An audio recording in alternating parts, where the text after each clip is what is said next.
ছেলে পেলেদের অভিভাবকদের কোনো খবরই নাই। উনি বুঝে, সব বুঝে, তার পোলাটা যে নষ্ট হয়ে গেছে ওটা বুঝে। চেহারা দেখলে তো বুঝা যায়। মানুষের চিহ্ন নাই, আল্লাহ খুদার চিহ্ন নাই, হালাল হারামের চিহ্ন নাই, আখিরাতের কোনো ভয় নাই। এটা বুঝাই তো যায়। কে না বোঝে, কে না বোঝে? 18 বছর 16 বছরের ছেলেটা রাতভর মোবাইল দিয়ে কি করে এটা বুঝে না কি? মেয়েটা মাত্র 14 বছর 16 বছর, 18 বছরের মেয়েটা 1 ঘন্টা লাগাইয়া সাজ্জা গুইজা বিভিন্ন রকমের পারফিউম ব্যবহার করে কত রঙ্গ রসে কত রূপে সাইজা রাস্তায় বের হয়। আপনি বুঝেন না বাবা, আপনার মেয়েটা কারে দেখাইতে বিল্লা রাস্তায় গেছে, আপনি সিরা খান, আপনি বুঝেন না? আপনি বুঝেন না? আল্লাহ তাআলা বলছেন, ছেলে কিংবা মেয়ে যদি অবিবাহিত হয়, তারা যদি ব্যভিচার করে, তাদেরকে 100 চামড়ার চাবুক দিয়ে বেত্রাঘাত।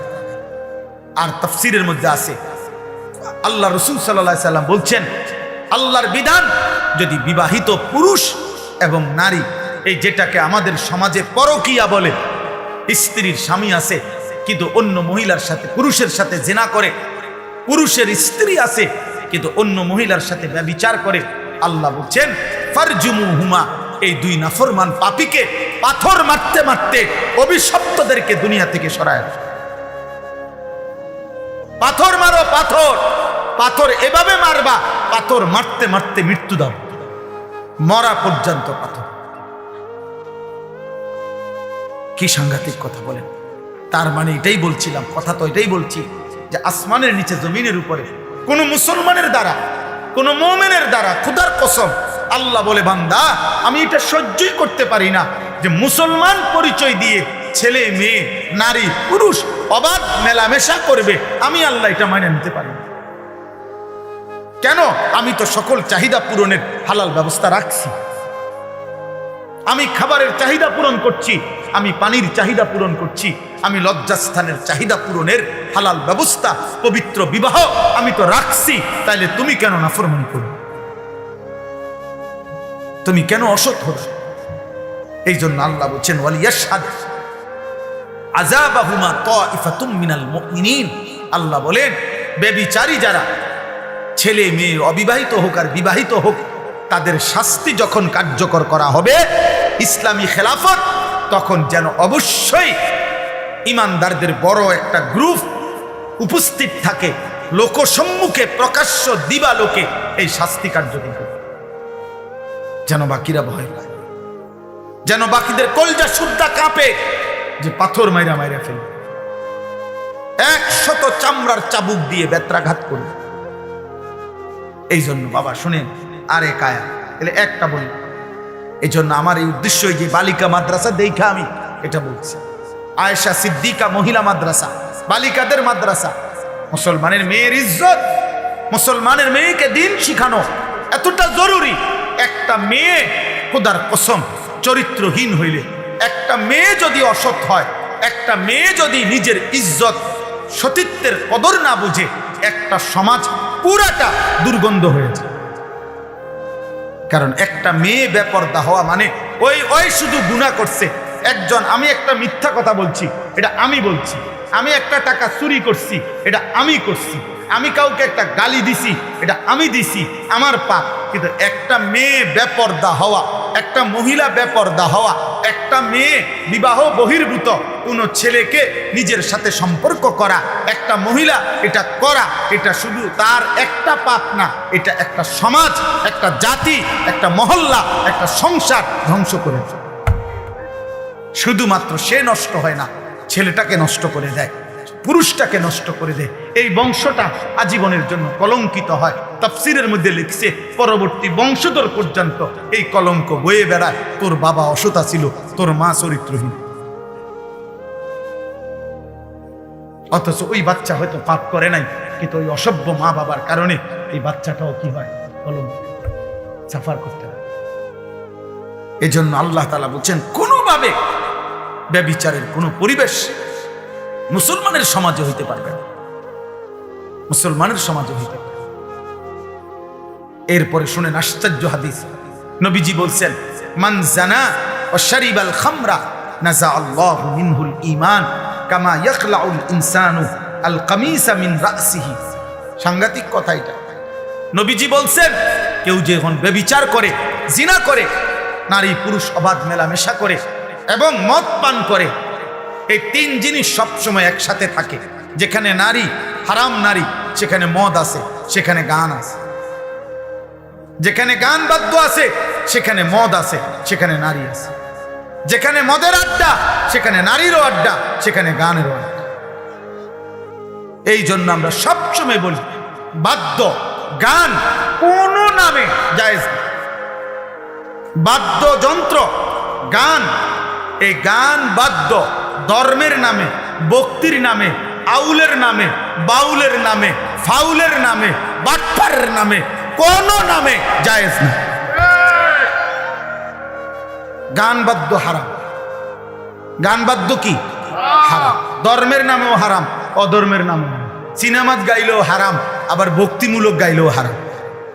হারাম হারাম সাফ হারাম। যেখানেই বাদ্য বাজে খোদার কসম সেখানেই শয়তানের আওয়াজ বাজে। এটাই হাদিস। না না, এটা হাদিস তো, এটা কোরআনের আয়াত। সাউতুশ শাইতান আল গিনা ওয়াল মাজামিন। গান বাদ্য হলো শয়তানের আওয়াজ। শয়তানের আওয়াজ, শয়তানের আওয়াজ। হ্যাঁ, শয়তানের আওয়াজ। সাউন্ড বক্স, বিয়া শাদীর মধ্যে যারা গান বাজায়, এই অসভ্য জোয়ান বুড়া, এগুলা সবগুলা হইল মূলত দুনিয়া লুভি। এরা বুঝছে বেড়া বেড়ি হুত্তালাউন হইল মূল মাকসাদ। আর কি কিসের আখেরাত? আর কি বাজা বেড়া ডেক্সেট বাজা, তোরাও নাচ, বেড়া বেড়িও নাচ। হ্যাঁ, কই এত ফ্যান্ডেল আলগা করার এত টাইম কই? বেড়ি বেড়িত বেড়িত খানা কদ্দুর এক লগে বুঝিয়ে খাইয়া লাগব, এত তান টোয়াইও না চাই। হ্যাঁ, এন্তিকা কোম্পানি গুজ্জ 20 মিনিটের রাস্তা, এত গাড়ি আলগা করার দরকার নাই। এক হাইয়েসের ভিতরে বেড়া বেড়ি সাপ দিয়ে বইলাও সবাই। আরে বত কদ্দুর উদা 20 মিনিটের রাস্তা, 20 মিনিটের গুণা না। আর কি তাই হালকা ফিডা দিব সামান্য। 20 মিনিটের গুণায় আর ফিডাটাই কি তাই? 20 মিনিটের জাহান্নাম আর কদ্দুর, এত হালকা একটা সুবানি দিয়া ফিডাই লেবে।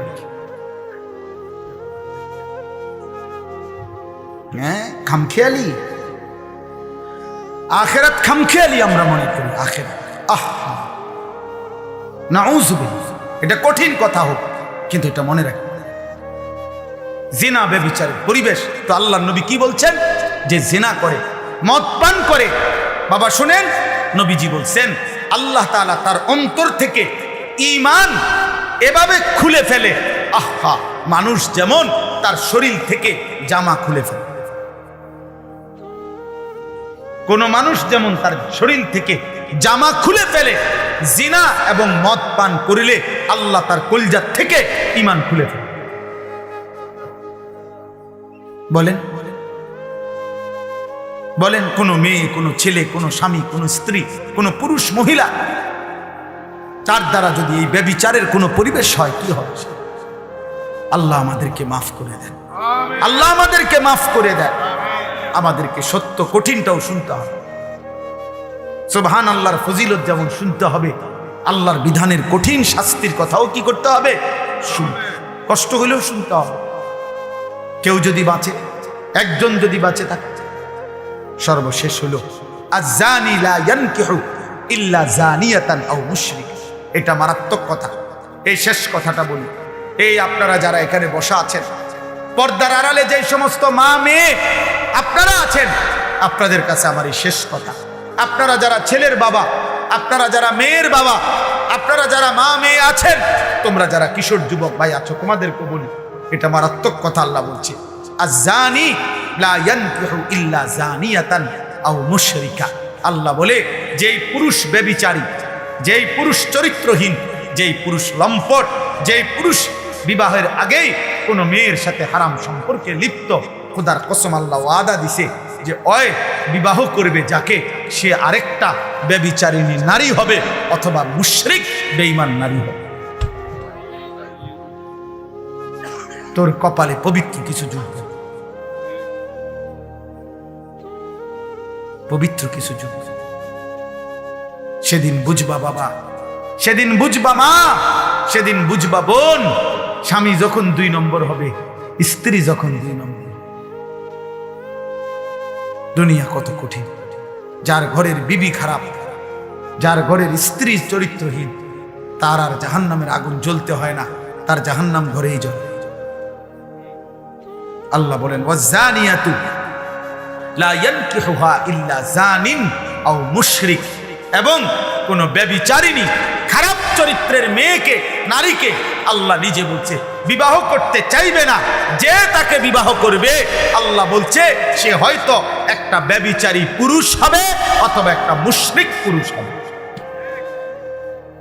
কি সাংঘাতিক কথা, কি ভয়ানক কথা। তোর কপালে কোনো পবিত্র স্বামী জুটবে, স্বামী জুটবে।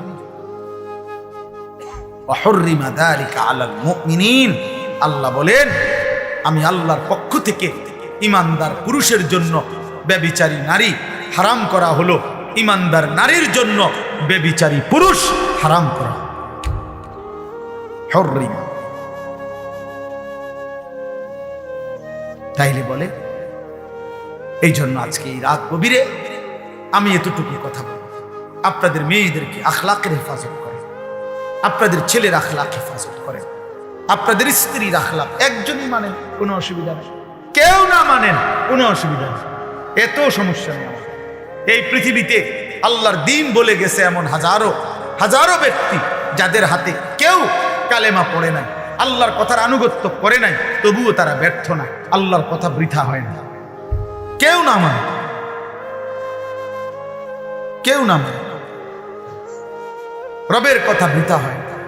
আমি আপনাদেরকে জন্য বললাম এই গভীর রাতে আমরা, আমার শেষ কথায়, এই ছেলেরা বাবা নষ্ট হইও না বাপ। তুমি এখন কোনো নারী ছবি, অশ্লীল দৃশ্য, বিবাহের পূর্বে কোনো মেয়ের সাথে খারাপ কোনো সম্পর্ক করো না বাবা, তোমার জীবনটা জাহান্নামের টুকরা হয়ে যাবে। আমি বললাম আমি তোমার চাইতে বয়স্ক, আমি তোমার চাইতে অভিজ্ঞ, আমি তোমার চাইতে বেশি মানুষের জীবন জানি। কষ্ট পাইবে কোনোভাবে তোমরা, এই ছেলে যে কয়জন আছো তোমাদেরকে বলি চরিত্র হেফাজত, অপেক্ষা করে।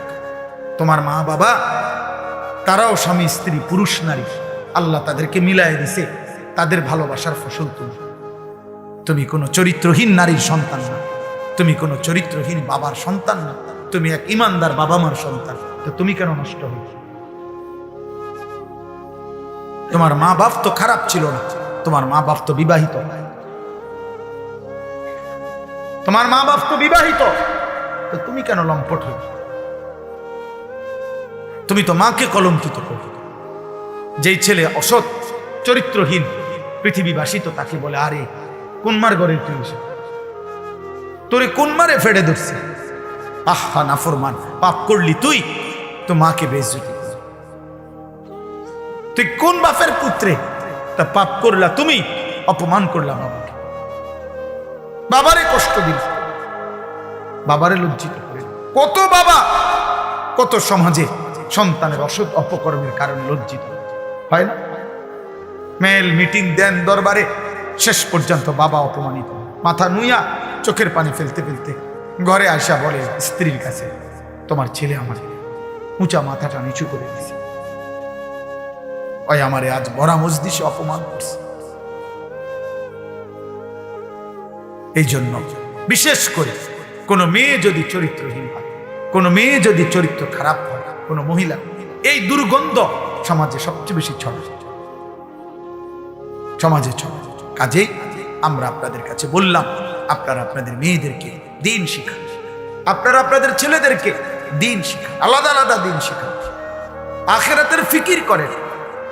আপনি পারবেন, আপনি সিদ্ধান্ত নেন, আপনারা চেষ্টা করেন। হেদায়েত মূলত আল্লাহর হাতে। কার হাতে? হেদায়েত মূলত কার হাতে? কিন্তু আমাদের দায়িত্ব চেষ্টা। হেদায়েত মূলত কার হাতে? আল্লাহ।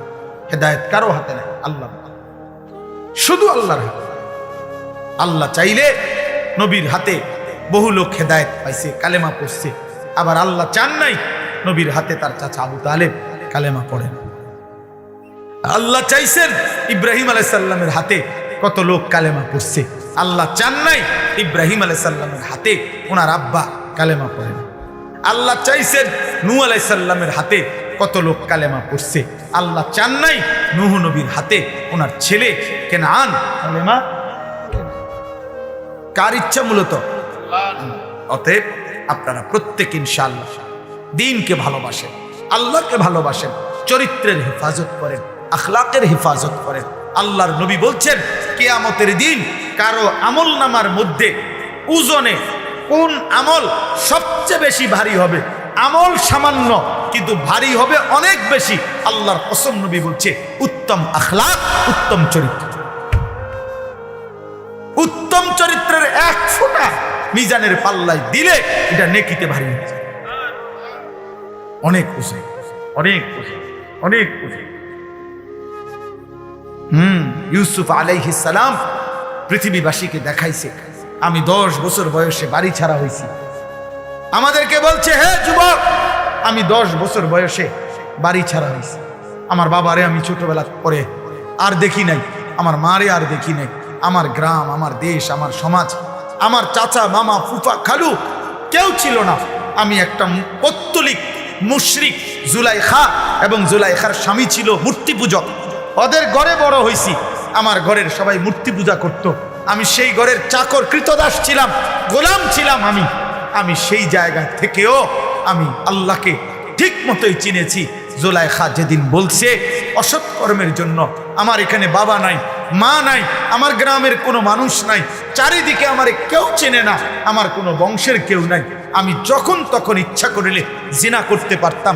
আর এই মহিলার ঘরে যদি আমি প্রতিদিনও যাই, পৃথিবীর কেউ আমারে সন্দেহ করবে না, কারণ আমি তো তার গোলাম, আমি তো তার ঘরে যাবই।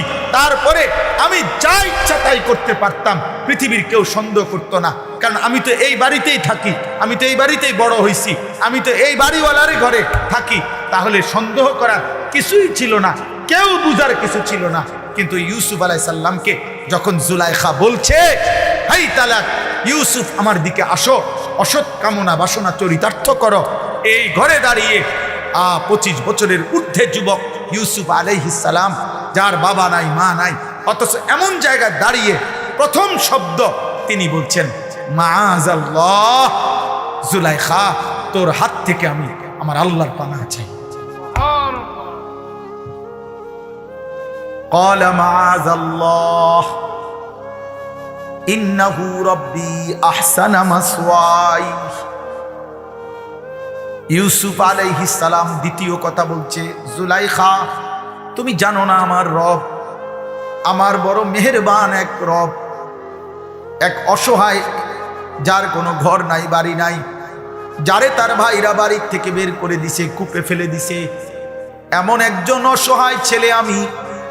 এই অসহায় ছেলে আমি ইউসুফকে আমার আসমানওয়ালা রব সেই ছোট্টবেলা থেকে লালন পালন করে বড় উত্তম আশ্রয়ে লালন পালন করেছেন। আমি কেমনে এমন মালিকের নাফরমানি করব? 3 নম্বরে বলছে ইন্নাহু লা ইউফলিহুজ জালিমুন। এরপরে বলছে জুলাইখা কিয়ামত পর্যন্ত মনে রাখবা, জিনাকার, ব্যভিচারী, এমন পাপী কোনোদিনও সফল হতে পারে না। লা ইউফলিহু, ব্যভিচারী সফল হয় না, চরিত্রহীন যুবক, পুরুষ, নারী সফল হয় না, সফল হবে না। এই 3 কথা। আমি আল্লাহর আশ্রয় চাই, আমার আল্লাহ আমারে উত্তম আশ্রয় দিয়েছেন, এবং লম্পট, চরিত্রহীন, ব্যভিচারী তিনি বলছেন সে সফল হইতে পারে। এগুলোর জন্য সবগুলো শেষ পর্যন্ত তওবা না করিলে এই যতগুলো ছেলে মেয়ে বিবাহ বহির্ভূত হারাম সম্পর্ক করে, এগুলো শেষ পর্যন্ত এই পৃথিবীতে অসল, অপদার্থ, দজবঙ্গ হিসাবে করে। অল্প কয়েকদিন পরে নেশা ছুটে যায়, অল্প কয়েকদিন পরে যৌবনের চাহিদা ছুটে যায়, অল্প কয়েকদিন পরে যৌবনের সক্ষমতা চলে যায়। হ্যাঁ, দেখেন না হার্বাল কোম্পানির কাগজ জেন দিয়ে লাগায়, 30টা লাগায়। হ্যাঁ, মূল কারণ থেকে ওরা জানে যে চরিত্রহীন যুবক আসবে, এই জন্য আপনার জেন দিয়ে পোস্টার লাগায়, 30টা করে লাগায়।